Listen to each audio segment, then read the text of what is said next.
All right, hello everyone. Welcome to our live question and answers with Chris. How are you doing today, Chris? Great. It's nearly Christmas, and customers are sort of coming in to do. We've got less customers, and it's a bit quieter, but they're coming in with bigger demands. Like they're coming in to do whole big garden projects ready for Christmas. So people are getting ready for Christmas. They're trying to finish things off. I know. My partner and I are cleaning up and finishing up off around the house. You know, it's people have this obsession about getting things finished for Christmas. So, and our customers are the same way. They're making sort of serious purchases to finish off a garden bed or finish off an area before Christmas. Yeah, and what's great is we've had a kind of cool start to summer, so everything's lush and green, isn't that right, Chris? Yeah. Well, what it is that my lawn's growing like crazy at the moment, and because we're getting a really good downpour once a week, and that's coupled with a couple of days of slightly cooler weather, so it feels almost like spring and summer. Yeah, it does, doesn't it? It's awesome weather here at the moment in Melbourne, and we're getting lots of growth periods and that sort of thing. Yeah. And do you want to tell us about we've got some incredible specials just while we get, just for those of you who've just joined us, this is a live question and answer with Chris. We can ask him any questions that you desire about your garden or anything you want to know about your garden. Chris will happily answer it for you with 60 years of expertise under his belt. Yeah, not the yellow. We're just popping these beautiful petunias up at the moment. He's going to tell you about those. If you've got any other colours, but I want the spotty ones. Yeah, I guess. Okay. Now, what I wanted to do is that I grew up as a kid, and petunias were the most popular plant when I was a child, and almost everybody would buy some petunias and plant them in their garden. They'd buy petunias and plant them in their garden, and petunias are fabulous. You pop them in September and they'll flower. They'll start flowering within a couple of weeks, and then they'll flower. So you pop them in September, they'll start flowering in a couple of weeks, and then they'll flower right through till probably, depending on how savage the weather is, maybe the end of May or middle of June. And they flower, so they're such a generous and productive plant. Now these are in hanging baskets, but you can grow petunias in the garden, you can grow them in big pots, and you can grow them anywhere. And what you've got here is that you all know petunias, you know normally you get the old mixed colour petunia, you get purples and reds and whites, but these are called Picotee. And what these have is they have beautiful spots on them. We'll start off and we'll look at this one here. So this is really a modern petunia, and look at this lovely bright red with little white spots. There's something about that that's absolutely fabulous, and this would, if you've got a dead area in the garden, or maybe at the entrance of the house you've got dead plants in the pots, get them out, chuck these Picotees in, and you can brighten up your garden, brighten up your outdoor area, brighten it up with all your Christmas guests coming over. Just make it look bright and fresh. And we've got these, I'm not trying not to advertise, but they're in store much cheaper than you'd expect to pay. So red Picotee, and then we've got this beautiful burgundy Picotee. Look at that there, isn't that fabulous? Look at the burgundy Picotee. And those spots, instead of being white, they're kind of creamy yellow with an amazing burgundy colour. I think it's absolutely amazing. I'd consider them to be a botanical wonder. They look great. It's a botanical wonder that anybody could afford to have in their own house or garden. Look at this beautiful purple one here. Isn't that fantastic? It's got white spots and sort of hint of burgundy and purple flowers. I think it's absolutely gorgeous. And then here we've got a pale blue Picotee. Again, really, really gorgeous. Very beautiful, yeah. So I just thought I'd put these here because this is a great way to brighten up for Christmas. Yeah, they look really great, Chris. Yeah. Well, they're so easy to look after. You know, water, they love their water, they love their fertiliser, and they love the hot sun. So there we are, Picotees. I'll put them to either side and people can enjoy them while we're doing the show. So there absolutely. We are. Yeah.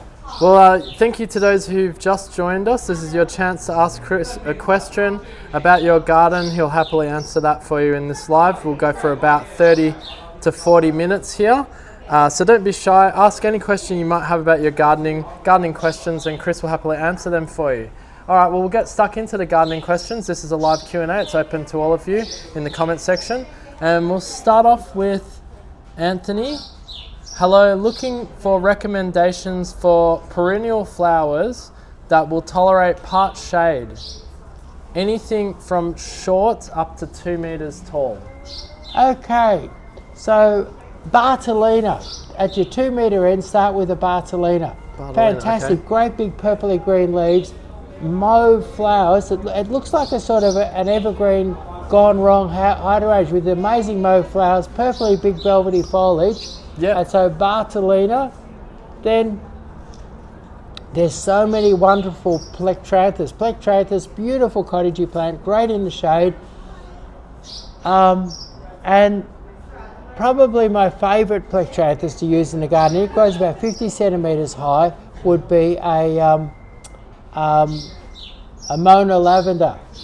And okay. Mona Lavender, beautiful purpley velvety foliage, beautiful purple velvety foliage, and then late summer, autumn, amazing purple lavender-like flowers. But it's called Mona Lavender, but it's just a Plectranthus. It's not actually a lavender. Yeah. And then one of my favourites, I was brought up in a house where they grew wild under the trees, and nice big shady trees. Yeah. And that was Japanese anemone. Oh yeah. A Japanese anemone, when they just growing, they're normally about 35 centimetres tall, and then when they flower, they'll go up 60 or 70 centimetres tall. And when they're mass plant, you can get them in pink or white. And if you plant all one colour in a big patch, they look amazing when they flower. And then I'm thinking your hellebore or your winter rose, beautiful foliage all through the summer, and then in midwinter through to early spring, you've got amazing, and you get these days they've got amazing colours, but great big flowers like that, and all the colours are just slightly off colour, so that they're really, really interesting. And then the great sort of where everyone's at now is your hydrangea. Yeah. Beautiful cottage plant, and there's such a variation of them available these days. Yeah, I think hydrangea is a good choice, actually. Yeah, and you've got your oak leaf. Oak leaf has beautiful autumn colour leaves through the winter, and then you've got your well, he says part shade for Anthony. yeah, so that'll work. Yeah. So oak leaf hydrangea, and you've got your traditional hydrangeas, which is like your ball hydrangeas. Yeah. And then there's ones like Sunday Phrase, which actually they have a different style of foliage. And What was that last one, sorry? Sunday Phrase. Sunday Phrase, okay. Yeah. Lovely. All right, well, there's a few suggestions for you, Anthony, of perennial flowers that will tolerate part shade. Simsy also jumped in. Oh, no, I think he had a question. We'll come to you in a sec, Simsy. All right, so next one here, let's just have a look. The questions are rolling in. Thanks for bringing them in, guys. Ask your gardening questions, ask away. Amy asks, I'm pretty sure it's to do with the petunias that are in front of you, Chris. How long do those flower blooms last? I think you answered that, but maybe... Okay, they'll start flowering in mid-September, and they will flower through. It would depend a bit on your climate, but in Melbourne, they would flower through, if we're having a mild autumn, first week in June. Okay, that's pretty good. It's incredible. Half a year. Yeah. All right, Joanne asks also about petunias, I'm guessing. How should you keep them? Mine died, I think, from the wind. They died. Well, you have to prepare the soil properly, cultivate the soil, prepare it properly, and then keep them well watered, and I'm sure they would survive quite severe winds. So with water, okay. well prepared soil, get rid of the weed. They don't like weed competition, so get rid of the weeds, water and well prepared soil, and you should be able to have them rocketing away and surviving pretty much anywhere in Victoria and lots of other places as well. Okay, awesome. There you go, Joanne. So it's not the wind, it's more the keeping them watered. Cultivation hydrated. so that the roots can get down nice and deep and enough adequate moisture. All right, perfect. Pete asks, golden place advice. I don't really know what that is. I've seen them growing in my garden. Do you know what golden place are? Oh, golden plants.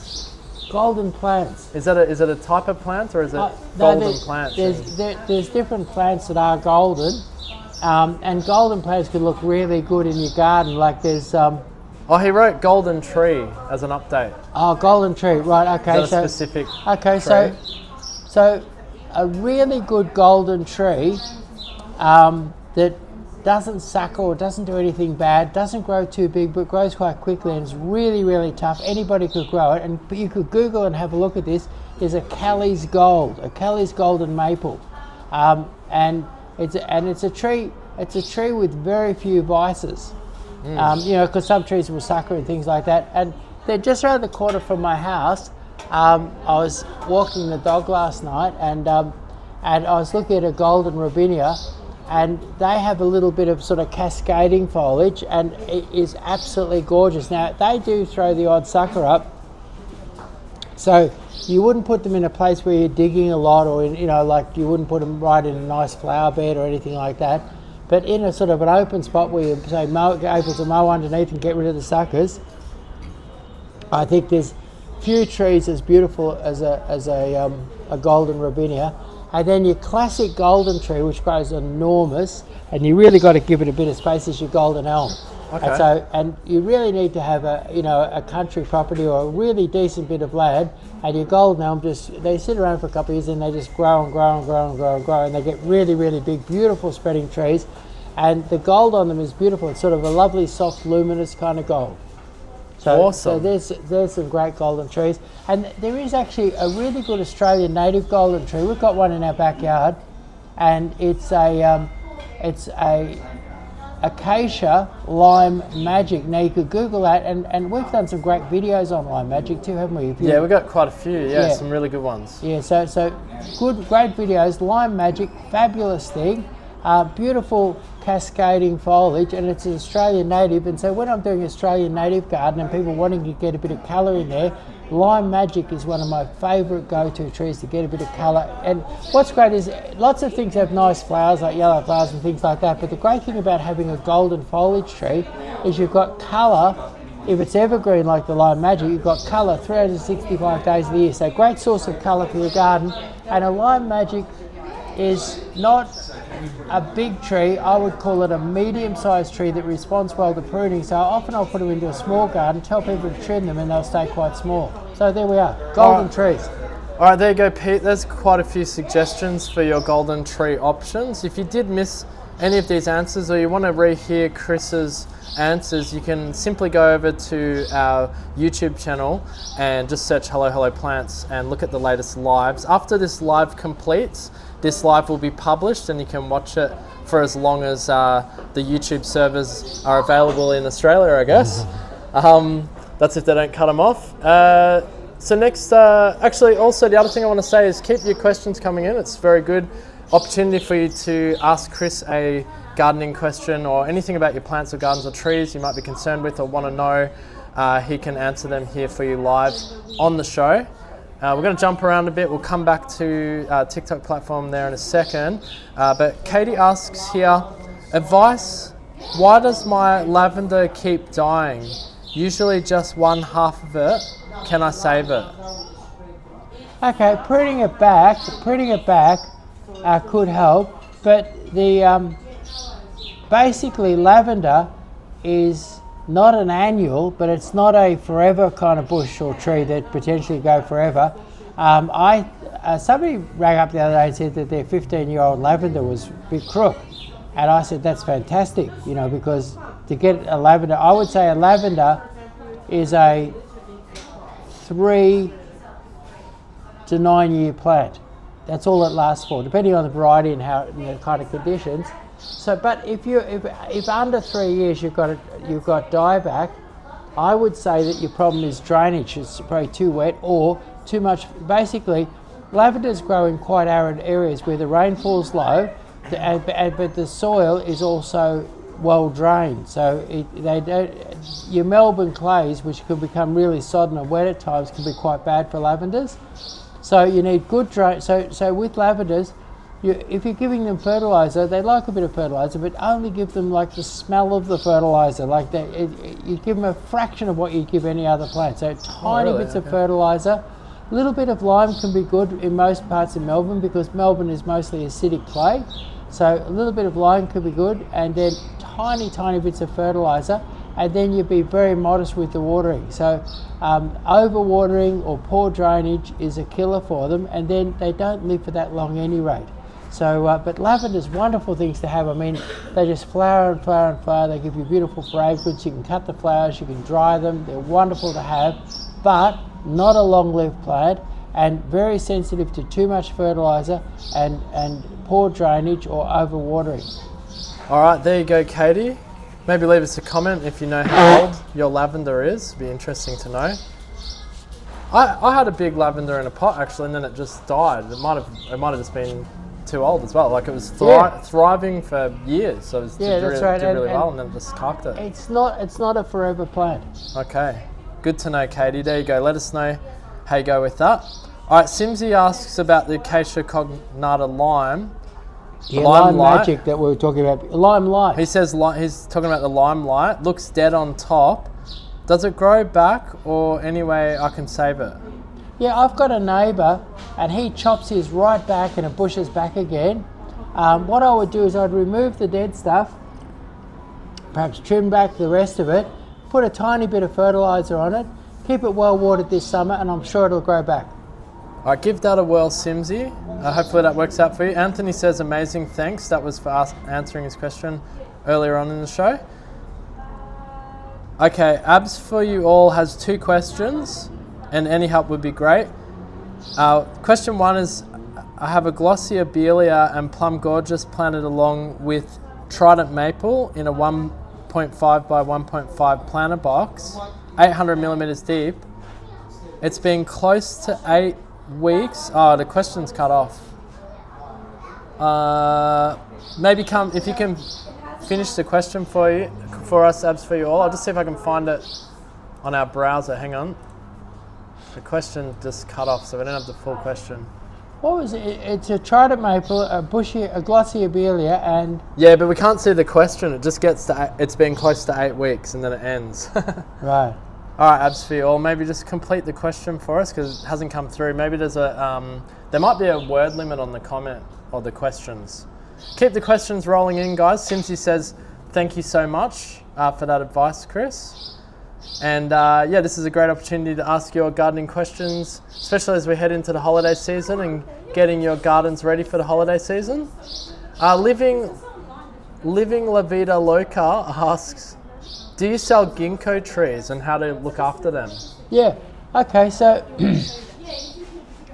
years ago I was studying forestry and travelling and training in China, and I remember travelling through sort of rice country in kind of, I think it was around the Shandong area, and looking out at villages, and I saw villages where there was maybe 30 or 40 little cottages, and they would all be nestled under one ginkgo tree. Wow. And must have been massive. And the ginkgo tree would have been hundreds of years old, with Incredible. A massive trunk and a massive spread on it, but a whole village under a ginkgo tree. So ginkgo trees can grow really, really large. Now in that part of the world, and that's really where I learned how you would grow a ginkgo, because the soil there is alkaline in that area. In the area where I saw those, so that high pH to alkaline conditions and summer rainfall. So what's interesting, where most people in Victoria, where we have normally acidic soil and we have dry summers and wet winters, so ginkgos, and most people have the idea, and up until I travelled in China, I always thought ginkgo was the world's slowest growing tree. But so what you do to grow your ginkgo is you use lots of dolomite lime. You can easily, like in typical Melbourne clays, use 2 or 3 kilos of dolomite lime, and then you be very generous with the water in the summer. So heaps of water in the summer, keep the grass and weeds away from the base, have a nice cultivated circle or square around them, and heaps of dolomite lime and plenty of water, and your ginkgo can grow more than 1 metre a year with those conditions. So it Incredible. Loves summer heat, alkalinity, and plenty of summer water. And I learnt that from observing where ginkgos were growing beautifully in China, which is where they come from. All right, there's some great advice for you there, Living La Vida Loca. Again, if you miss any of this live, you can head over to YouTube after the live is complete. We'll publish it there for this live Q&A with all of Chris's wonderful answers there for you. And keep the questions rolling in. And if you do enjoy this live today, please make sure to like it on your way out and hit subscribe to any of our social media platforms if you want more content like this. Abs for you all, we'll circle back to him because I've got the question here, the full question. So it was, I'll give it to you again, Chris. Have Glossolalia and Plum Gorgeous planted along with Trident Maple in a 1.5 by 1.5 metre planter box, which is 800 millimetres deep. It's been close to 8 weeks now and none of them are growing. I've fertilised and watered. Right, so okay. What could that be? Look, I think just hanging with them. Often when plants plant, you know, what you might find is they're growing roots. If I was really worried, I'd pull one out and see if it had new white roots on it. But basically, I betcha, sea salt, when you're establishing a new plant, like a lot of people, for establishing a new plant, if you put some Osmocote around it and fertilise it, you know, once a week or once every 2 weeks with sea salt, sea salt really helps with the new root development. And often what happens when you plant a plant newly is you start off by getting root growth, and then the top starts to grow afterwards. So often you could be unexcited. Root growth is first, then your top. Yeah, okay. I've often thought, oh gee, these things aren't growing, and I'll pull them up and they've got new roots everywhere. Wow, okay. And so what often happens, you plant it, the roots grow, and then the top moves afterwards. Okay. And so I think in terms of fertilizer, I'd be using Osmocote. Yeah. And then and sea salt is not a fertilizer, it's more of a tonic. I'd be using generous doses of sea salt on a really regular basis and really encouraging those roots to grow, because after you get root growth, you'll then get top growth. Perfect. All right, Abs for you all. That answers that. I believe you had a second question. And I was just going to say one other thing about that. What I often plant, instead of the Glossolalia, a kaleidoscope contrasts beautifully with your Plum Gorgeous. Kaleidoscope, okay, with the beautiful. With your purple, so you got Golden your green, purple, you got green foliage on your Trident Maple. You got green foliage on your Trident Maple. You got beautiful rich purple foliage on your Plum Gorgeous, and the Glossolalia is not really the right choice. Whereas if you added a kaleidoscope, got rid of that Glossolalia and maybe put it somewhere else in the garden and put a kaleidoscope in there, you'd have bright yellow, beautiful purple, and lovely bit of green on top, which is sort of a triangle of fabulous colour. And the kaleidoscope is a lot more compact than your, and it's a fairly small box, and the kaleidoscope will be a lot more compact than the bushy or glossy abelia. That's a really nice suggestion. There's a bit more of Abs for your question which came out. It's also mulch. Does that matter? Or I can see that was the only part that I couldn't see in the question. Now I can see it. That just come through. Would mulch be affecting the growth at all? Or look, mulch, when some of your mulches decompose, they take nitrogen out of the soil, so they can slow growth a little bit if you don't. A lot of people don't know that. So when you're using mulches, you really got to use some nitrogen fertilizer to counteract the thing that they call it nitrogen drawdown. Yeah. And decomposing cellulose mulch sucks up your nitrogen and slows your growth. All right, something to be mindful of there. And then I believe Abs for you all had another question, so feel free to ask that second question when you're ready. We'll keep moving along though, and get onto some more questions here. Will asks, do you have lion's ear? Lion's ear. You know, I haven't seen that for years. That's a beautiful, interesting plant. It's very old-fashioned. I remember my dad used to grow it commercially. What is it? Sort of. It's just Google it and have a look. It's just a lovely little flower. Yeah. And it grows on a medium-sized bush, and you can get them in a couple of different colours. And I haven't even seen one. I deal in. I probably have. Oh, there it is. There, can you see it? Is that it? Yeah, that's it there. I reckon I'd have 20 or 30,000 different plants move through here every week, and I haven't seen a lion's ear in 35 years. Wow. So I reckon it's one of those. There's plants that get sort of sidelined and then they get forgotten, and there's nothing wrong with the lion's ear. I think it's really quite a nice plant. And I'll pop it up on the screen here. and it was something that my dad used to like, and he had a nursery and he used to propagate and sell them. So I think they're quite nice. I think there's a cream coloured one as well. Is there? I've just Yeah. popped it on the screen for our viewers so they can have a Yeah. look at it as well.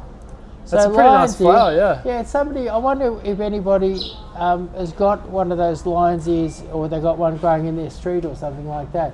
It's a very old-fashioned thing. It was probably popular 50 or 60 years ago. There you go. So that's the lines here. They're very interesting. I've never seen it before. Incredible. All right, let's keep going along with the questions. If you do have any gardening questions, feel free to get them up for Chris right now in the comment section. Just ask him a question, 60 years of experience. Yeah, here All we've right, got perfect. a question here with one of the live- staff. we've got a live question. A live question, yeah. Can I get a price on this one? What That's is not it? a gardening It's The one question. potted at the front. the one put out the front. A price on that. Yeah. We'll do it real cheap. Yeah, only on the live Q&A. Hey, I'm Italian. They love it. They love it. I think we'll do it for $1.99, okay? Yeah, only for cash. No, $2.49, okay? All right, there you go. All right. Yeah. So come into Hello Plants for the bargains. Yeah, if you That's want right. something real cheap, come and catch me in the middle of one of these lives when I'm cornered. When he's gone. No, don't say that. All right, so King's Prin says, do weeping lily pilly, waterhousia floribunda make good hedging plants? Yeah, they do, but you know, there's different types of them, and it's very important, I think, to get, if you get most of the seedlings are often available. They're a bit cheaper, but you buy your seedling and they're much more open, much more vigorous, and don't make as good a hedge as the cutting grown ones. So, and particularly when you plant a row of seedlings, you'll often get one that flowers, or one that does this, or one that does that, whereas your cutting grown ones give you a beautiful even hedge. So very Okay, so if you important get to buy- cutting grown ones. Yeah, get cutting grown. Yeah, so you could, when you're buying them, you could talk to your nurseryman and he'll know whether he's got seedlings or cutting grown. All right, there you go, King Pring Kess. Give that a go. Get the cuttings ones and you'll get a nice hedge out of it. Yeah.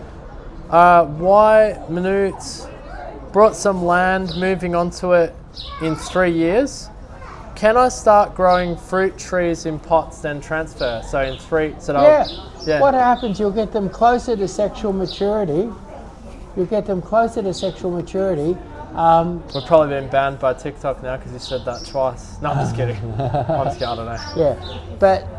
But yeah, you'll have them, and I would put them like, I'm going to have some really good economy price fruit trees over the next month or two, and they're going to be in 10-inch pots. Now, if you've got those ones in 10-inch pots, you're not paying too much money for them.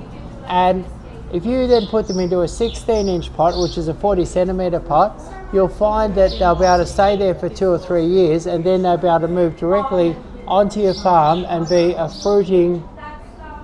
fruiting-sized fruit tree. Okay, And so the it'd be other- kind of perfect then by the sound of it. And the other little comment that I'm going to make is that my partner and I bought a little farm, and at any rate, we and it came with an orchard. And the problem with the orchard is it's really, the plants and fruit trees are all over the place, and it's hard to net them. And I think I'm going to make a new orchard, and the new orchard is going to be inside. I'm going to make like a steel frame and put hail netting over it, which will protect it from hail and wind, but it will also protect it from all those birds that eat your fruit. Yeah. Because Birds go berserk for it, don't they? once you get out in the country, there seems to be a lot more birds. Yeah. And like we'll look at our cherry tree about this time of year, and it's covered in cherries. Yeah. And a week later, there's like there's only like 2 cherries on the whole tree, and a lot of pips on the ground, and they're all gone. The cockies and Yeah. parrots and everything, they've converged from all over the district, and they've eaten them. Yeah, they go And- berserk, don't they? They go absolutely berserk. And it's like I reckon there'd be like 3,000 cherries on the tree. And when they've moved through, about a week before they're ripe. They know that when they're They know ripe, the you're going to exact eat them. point, do they? They come in a week before they're ripe. Yeah. They come in. They think these are a bit tart for these humans, but we can handle it. and they eat them. Yeah. And that's it. That's over, yeah.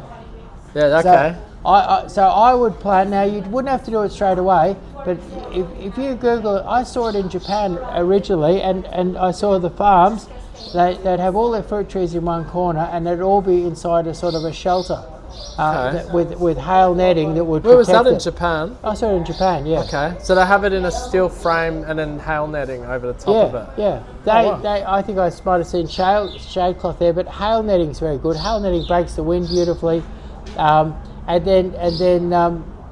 then you just have to make sure that when they're pollinating, that you open up and let the bees in there. Yeah. But when they're fruiting, you close the doors and you keep them pesky birds out. Wow, that's great. Yeah. That's fantastic. All right, well, there you go. Y Newt 29. Hope I'm saying that right. Yeah, you can absolutely do your fruit trees, have them in pots, and then transfer them to the land in 3 years. Yeah. All right, Anna asks, my new mop top tree is not looking good. Few weeks since planted and water every day. Okay, so if you're in heavier soils, water every day could really be a problem. And that can be, it's like a dwindling spiral. What happens is that wet feet looks like it's drying out. So what happens is that when a plant's got too much, and wet feet isn't caused by too much water, it's caused by it's actually a lack of, how wet feet works. Most people think wet feet is too much water, but it's not really too much water. It sort of is, but it sort of isn't. And what it is, wet feet is when there's a lack of drainage and still water is sitting there, and what it does is it starts to decompose the organic matter in the area. Like there's all organic matter in your soil and sitting there in water, it starts to decompose that organic matter, and as that organic matter decomposes, it sucks up oxygen like a fire. Because decomposition is it's like a cold fire that's going on in the water, and the oxygen disappears. And what most people don't know is the main job of a root is to gather oxygen. So what happens is the plant asphyxiates. It actually has a lack of oxygen and dies. And that's what could And be the happening roots start Anna's dying. one, you reckon? And then what happens as the roots start to die, because it's a slow process, the root, right? It sort of starts at the ends of the roots and moves up through it. So as the roots start to die, the plant starts to wilt. And then people see their plant wilting and they go, oh my God, that's wilting. It's dry. I'll put more water on. Yeah. So what the solution to all of that is if you have a newly planted plant and you're watering it, and you know you're in heavy clay soil, you know there's a chance of a drainage problem, and you start to see wilting, don't start madly watering it. What I tell my customers to do is dig a hole. Yeah. So you dig a hole, and you dig a hole down beside the roots, and if you dig down to the bottom of the root system and take out a little bit of soil with a shovel, and it stinks. It smells like you've just got out of a septic tank. It smells like sewage or a septic tank. Yeah. And you smell it like that, you're too wet. All right. What you have to do is you have to lift the plant out if it's freshly planted, lift the plant out, put it back in the pot with some nice potting mix, and water it very frugally, and just let it drain, let the water drain out and dry away. Maybe you might just spray the leaves a bit because they're wilting a bit and struggling, or you might even prune it back a little bit. But basically, that's your wet feet situation. But if you dig down, say you've got this plant and you dig down and it's wilting, so you dig down beside it, and you dig right to the bottom of the root system, down beside the root system, not on top of it, so you don't want to damage the roots. You dig down beside the root system, you grab a little bit of soil and you bring it up, and it smells sweet, because good soil does smell sweet, and you get a sort of a sweet smell from the soil.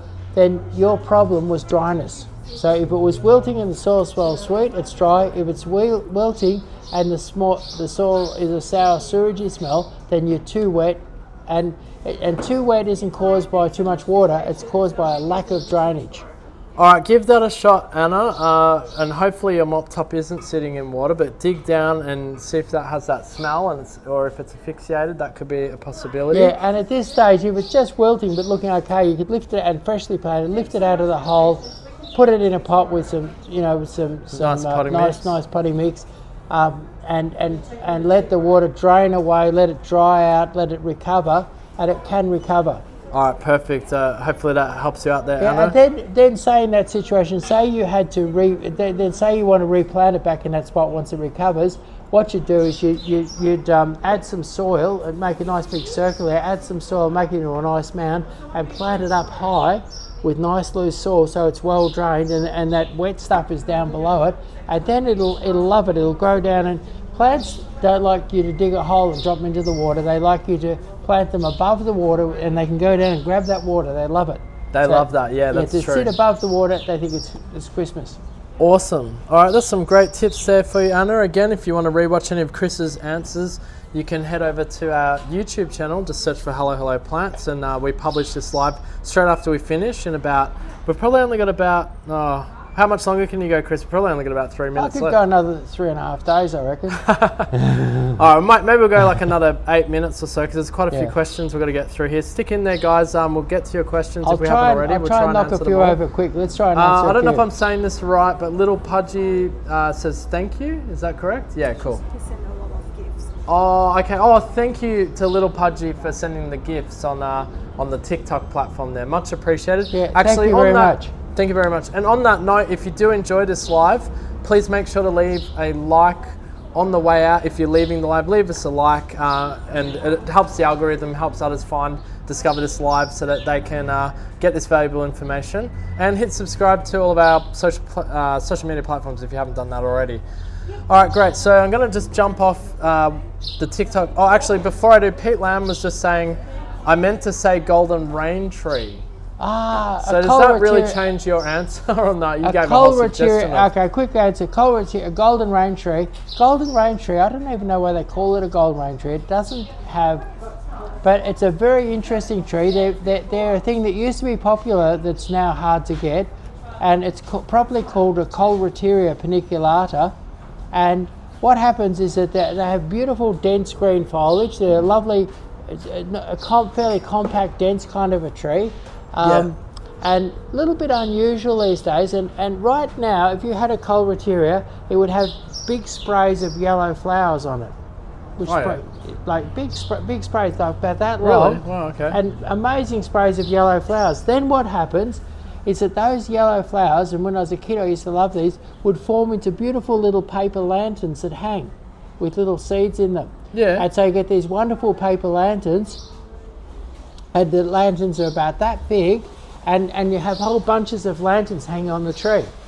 And they're just like a real sort of Chinese paper lantern or Japanese paper lantern. Sounds awesome. And then what happens is that Colereteria is one of the best autumn colour trees. So Christmas, yellow sprays of yellow flowers. I don't know why they've become unpopular in recent years, but sprays of yellow flowers at Christmas. These beautiful little hanging lanterns midsummer and into as you go into autumn. And then late autumn, they turn into the most beautiful deep burgundy colour. So you've got this amazing deep burgundy autumn colour with little lanterns in amongst it, all lanterns in amongst your burgundy autumn colour. So quite an amazing tree and fairly compact and very easy to grow. And what I used to have to collect seed of that from my dad's nursery when I was young. He'd send me out in the old Land Rover to pick seeds. He'd give me a shopping list of all the seed he wanted. And I remember you'd be driving out in the country, maybe around Beechworth or somewhere like that, looking for seeds, and you'd see where a farmhouse had been. There'd be maybe a broken chimney left, and there'd be a bit of ruins, and there'd be a Colereteria. It would be the last surviving thing. The whole garden would be gone. There'd be just a Colereteria in a paddock, an ancient Colereteria. It wouldn't be that big, be covered in seed, and I'd jump over the fence and go and grab some of those lanterns, and you crush those lanterns up, and little black seeds come out, and that's where the Colereteria comes from. Yeah, but I remember. The thing that I remember about them was thinking, gee, these things must be tough, because I saw where farmhouses had disappeared, rotted away in the paddock, and all that was left was a few bricks in a heap and a Colereteria. I'm not sure. Did we answer Pete's question though? I think that is the answer. Okay, isn't it? maybe. Yeah. So if you go out to Beechworth, and drive around, you'll find ancient ruins with a Colereteria, and you collect those little beads off it, and you're in business. Let me see if I can see his original question. It was. He just said advice. Yeah, well, that was advice. Yeah, you had go to Beechworth. Anyway, I hope you enjoyed that story, Pete. That was just for you. All right, great. So we're going to have to rush through because we've got more questions than we do time. I'm going to jump over to YouTube. JW42 Great says, I generally use sea salt power feed for flowering ash. I planted in February. every month or so. I also added Osmocote under mulch when I planted. When should I add more Osmocote on top of mulch? And then just addition to that, I added about 10 centimeters natural hardwood mulch for the trees. Is that a good one for growth? There's sort of like two questions. Yeah, in there. okay. So your natural hardwood mulch, if you're operating on a large scale, you could go to a company like E.E. Muir and Sons, and you could ask them for a product for nitrogen drawdown, which you get. It's a pure nitrogen product, and you throw that over the top of your mulch, and that'll stop your mulch from yellowing your plants by taking all the nitrogen. So you might, if you're only planting half a dozen trees or something like that, you would just stick with your Osmocote and be heavy-handed, double the correct dosage to compensate for that wood mulch. And what will happen is that the wood mulch will suck up the wood mulch will actually suck up the nitrogen, and then what will happen is that in about a year or two, it'll actually release all that nitrogen. So you can back off a little bit in a year or two, but for the next 2 years, say, you consider that wood is going to make a sort of a nitrogen deficit. All right, amazing. Yeah, and then I think it sounds to me like you're putting a lot of care and doing a really good job with those trees. And I think up your Osmocote in that situation where you are. I think I do Osmocote every 12 months. Every 6 months, sorry, I go every 6 months with the Osmocote, and pretty much and go a little bit more heavy-handed to compensate for the nitrogen drawdown on your timber mulch.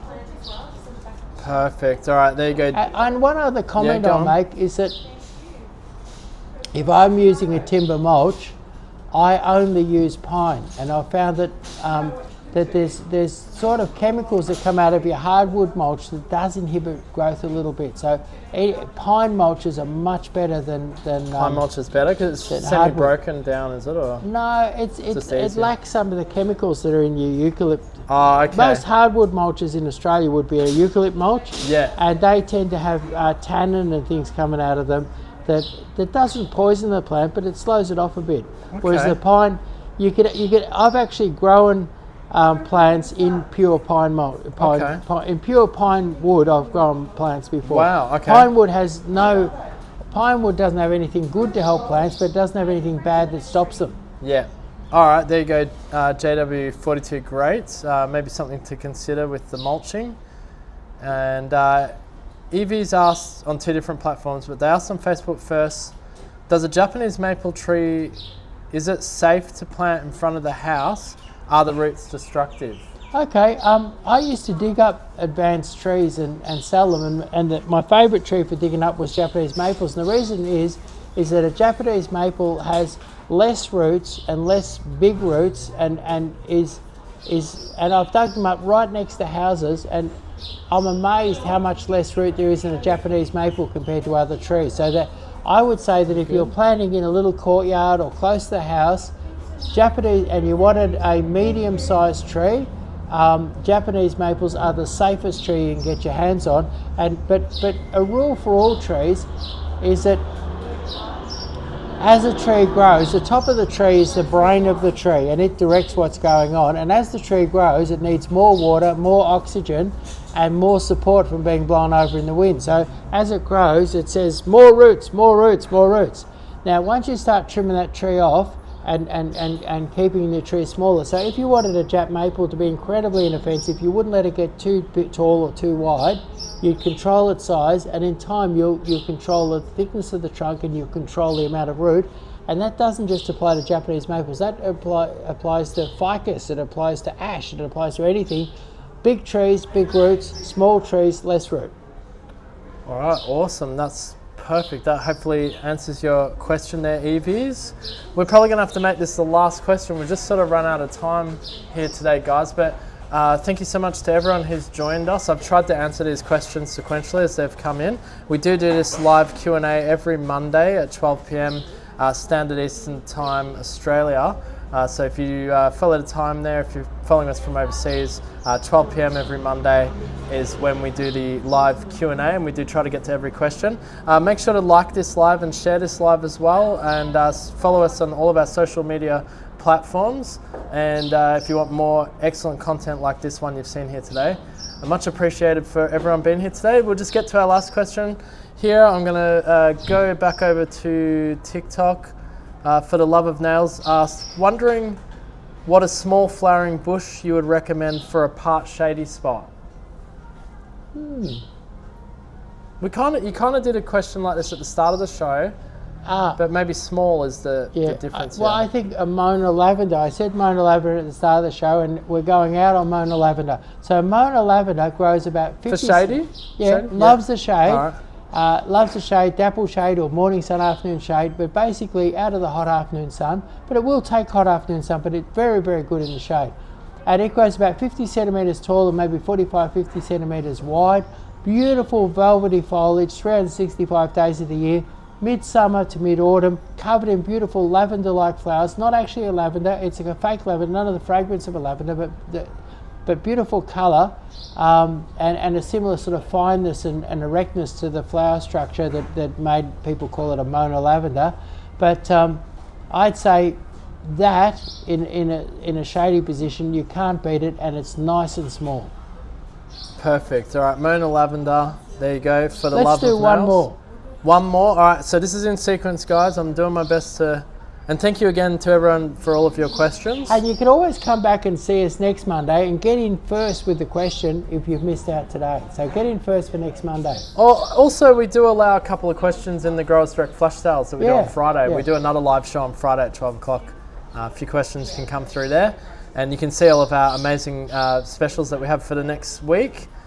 All right, we'll go. Here's the next question on this list from Y Newt. What shrub makes the best windbreaker?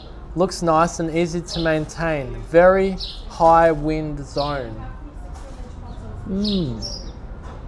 Easy to maintain, looks nice, best high wind shrub. High wind.